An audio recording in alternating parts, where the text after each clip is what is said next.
ఈ రాష్ట్రంలో 2019 నుంచి 24 వరకు ఒక అరాచకమైన పరిపాలన కొనసాగుతూ ఉంటే, ఈ పరిపాలన ఇంకా ఎక్కువ కాలం ఉంటే ఈ రాష్ట్ర భవిష్యత్తు అంధకారం అయిపోతుంది. ఈ రాష్ట్రంలో ఉన్న యువత నిర్వీర్యం అయిపోతుంది. ఈ రాష్ట్రంలో ఉన్న రైతాంగం అష్ట కష్టాలు పాలవుతారు. ఈ రాష్ట్రంలో ఉన్న మహిళలకి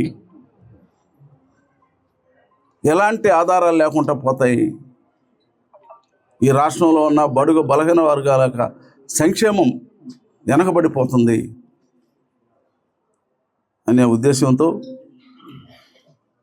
ఈ రాష్ట్రంలో పాదయాత్ర కుప్పం నుంచి ప్రారంభం చేసి శ్రీకాకుళం వరకు, రాజ్యం వరకు పాదయాత్ర సుమారు 3000 కిలోమీటర్లు నడిచి ఈ రాష్ట్రంలో ఉన్న యువతను మేల్కొల్పాడు.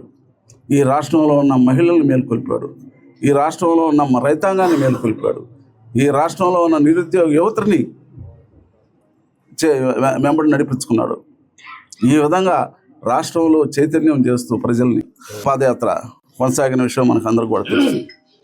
మన నియోజకవర్గంలో కూడా నియోజకవర్గ నాయకులందరూ కూడా కలిసికట్టుగా పనిచేసి నారా లోకేష్ బాబు గారి యొక్క యువగళం పాదయాత్రని సక్సెస్ చేశారు.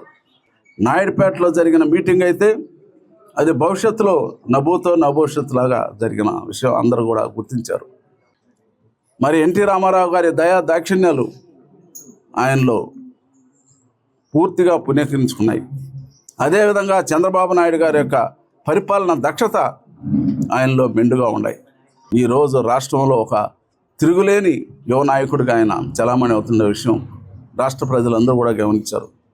తెలుగుదేశం పార్టీలో యువతను ప్రోత్సహించాలా, యువతకి 40% సీట్లు ఇవ్వాలని చెప్పని ఆయన ఒక ప్రపోజల్ పెడితే మహానాడులో అందరూ కూడా దానికి అంగీకరించి 40% యువతకి తెలుగుదేశం పార్టీలో సీట్లు ఇవ్వడం కూడా జరిగింది. శాసనసభల్లో అయితేమి, పార్లమెంట్లో అయితేమి, అంటిల్లో కూడా చట్టసభల్లో 40% యువతకి మనం ప్రాధాన్యత కల్పించాలా తెలుగుదేశం పార్టీలని మొట్టమొదటి నిర్ణయం తీసుకున్న వ్యక్తి నారా లోకేష్ బాబు గారు అని కూడా మనం చేస్తూ ఉంటాం. ఆ నేపథ్యంలోనే మన డాక్టర్ నెలవల్లి విజయశ్రీ గారు కూడా ఈరోజు ఎమ్మెల్యే అయిందంటే మరి ఆ కోణంలో నేను చెప్పని కూడా మీకు మనం చేస్తూ ఉంటాం. ఈరోజు ఇలాంటి జన్మదిన కార్యక్రమాలు ఇంకా ఎన్నో ఆయన జరుపుకోవాలా, ఆ వెంకటేశ్వర స్వామి ఆయన్ని నిండుగా ఆశీర్వదించాలని చెప్పని కోరుకుంటూ సెలవు చరిత్ర సృష్టించినోడు ఇప్పుడు ఆ చరిత్రని తిరగరాయబోతున్నాడు. అబద్ధాల గోడల్ని బద్దలు కొట్టి నిజాలను రాగా మీ ముందుంచబోతున్నాడు. నిజమైన వార్తల కోసం వెంటనే డౌన్లోడ్ చేసుకోండి రా యాప్ని.